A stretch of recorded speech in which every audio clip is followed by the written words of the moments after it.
When should I be selling in 2022, and should I be getting the heck out of this crazy real estate market? The definitive guide on how to manage your credit. Product, penalty, price, in that order. It's never been more important to get your mortgage right. All right, welcome back to the channel, and today we are discussing whether or not it is a good idea to sell in 2022. Over the last couple of days, it seems we have several people who are facing this very question. I can't ignore several questions with respect to whether or not I should buy or sell, or pretty much on any topic on this channel. So when I take a look at the comment section from the last week, and I see that there's Frederico here asking what the best course of action to sell a house in 2022 would be, and then multiple other people coming in and saying, yes, I would love to have that video. It's a great question, so on and so forth. And then another individual who's bought a pre-construction property for November 2022, who doesn't look like they're going to be actually taking possession until March of 2023, asks a similar sort of question with respect to whether or not they should be buying or selling their house.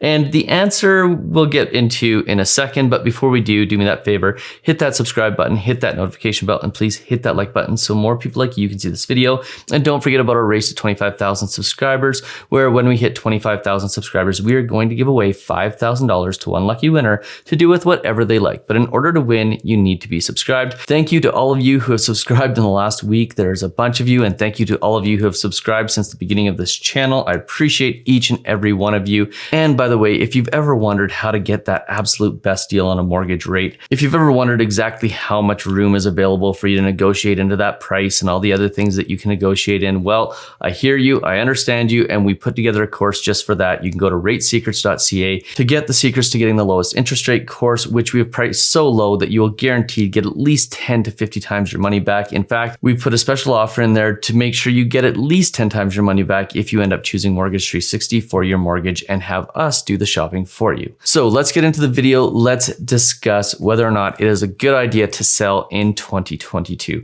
And this is really an interesting topic. It's a very tough topic to cover because the reality of it is nobody has a perfect crystal ball. In fact, even the best economists' crystal balls are fuzzy on any given day. And I'm going to start by telling you the number one rule I have when it comes to real estate or investments or interest rates or anything else.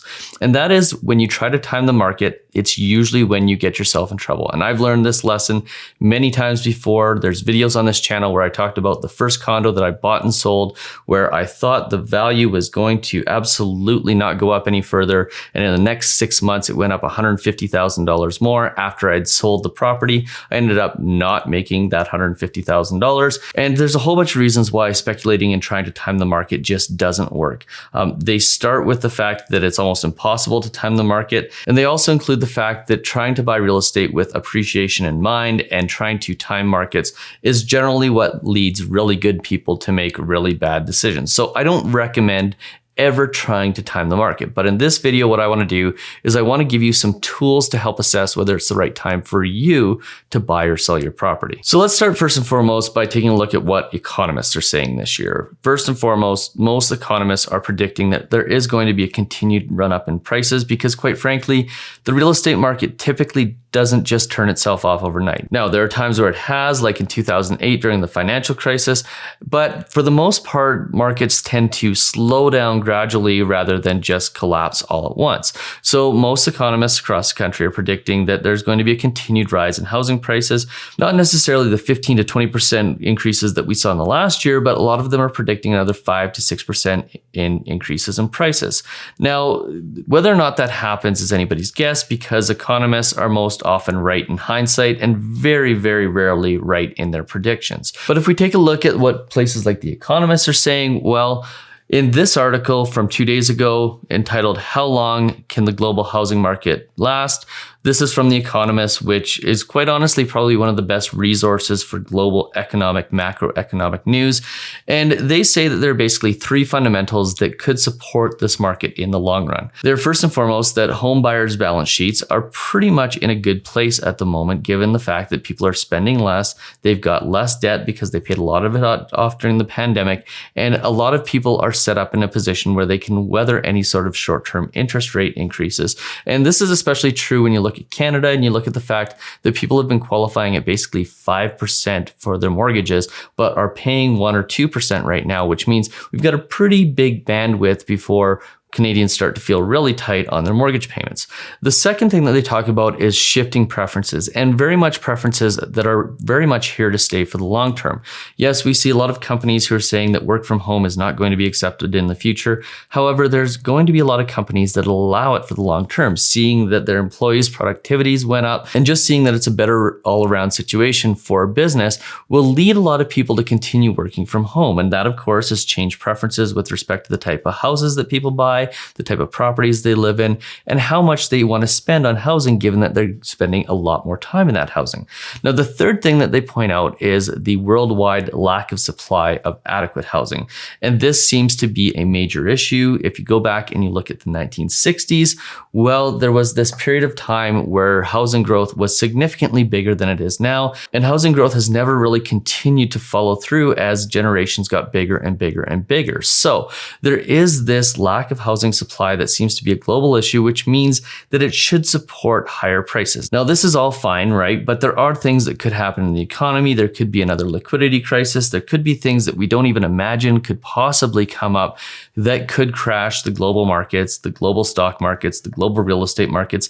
And we just never know until we know. Nobody predicted the financial crisis, and nobody predicted the pandemic, but there are things that come up that basically crash markets out of nowhere that we don't expect. But for the most part, what we're seeing is that housing market should be supported through 2022 and into 2023. And while a lot of people are living in fear of the fact that interest rates are going up and they believe that that may tank the market, if you look at what has happened in New Zealand, where they have had a significant run up in housing prices, they've increased their interest rates 0.5% since October, and it has made barely a dent in the economy and barely a dent in the housing market. So the data right now is telling us that you should be fine if you hold onto a property through to the end of 2022. But that isn't necessarily the data that you should be using in order to determine when you should sell. In fact, when you should sell has more to do with your personal scenario than it does to do with the data and what it looks like the market is going to do and what pundits are telling you to do and what guys like me on YouTube are telling you to do. So really what you have to look at when you're thinking about selling a property is it in my personal best interest to sell it now? So there's a few things based on the comments that I got in the last few days asking for this video that come to mind. First and foremost, if you've got a property that you need to sell and you're in a low equity position, so in other words, you have just enough equity to make that purchase on the next property, well, you might want to lock in that sale, lock in that equity, and get out of that property. The reason why is because if housing prices do turn, you may lose the equity and not have the down payment that you need in order to purchase the next house. Now, the other question that I would generally encourage people to ask themselves is, if you were in a scenario right now where you were going to buy a property, would you buy the property that you have? And if the answer is no, you may want to unwind and sell that property sooner rather than later. Now, with respect to when the best times to sell are, generally in a normal market, and by the way, this market is nowhere close to normal, but generally spring to summer is typically when you'll get the highest amount of value for your property. But again, we just don't know what the future holds. So what it all comes down to on whether or not you should sell your property in 2022 is whether or not you need to sell the property and what your risk tolerances are. That's it. It comes down to whether or not if you didn't sell the property and property values went down, you would be in a fundamentally worse position and in a position where you wouldn't be able to make your next purchase, or you would be in a significantly worse off position financially. That's the reality of it. That's it. It's like, if I didn't sell and prices went down right now, would I be in trouble? If the answer is no, then maybe hold on to it and sell it later. And if the values go down a little bit, fine. And if they go up substantially, then you win. But like I say, when it comes to talking about interest rates, this all comes down to backup plans, knowing that if the property values go down, you're still covered, and really just understanding that speculating is the thing that will get you in trouble. It doesn't make sense to try to hold on to the property to get an extra $5,000, $10,000, $15,000 if at the same time you're also risking not being able to purchase the next property. So this comes down to an individual scenario for each and every person who's asking themselves this question.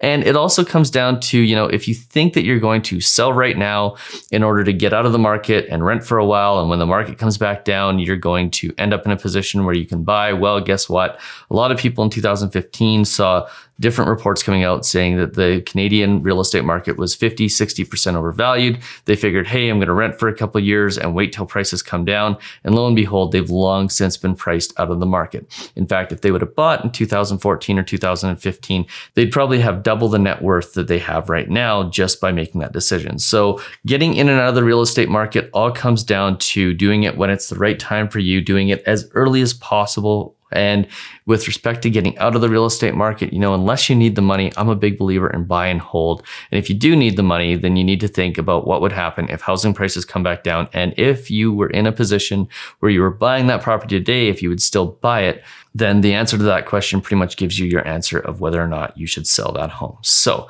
if you found this video useful, I hope it was useful. Do me that favor, hit that subscribe button, hit that notification bell. Please hit that like button so more people like you can see this video.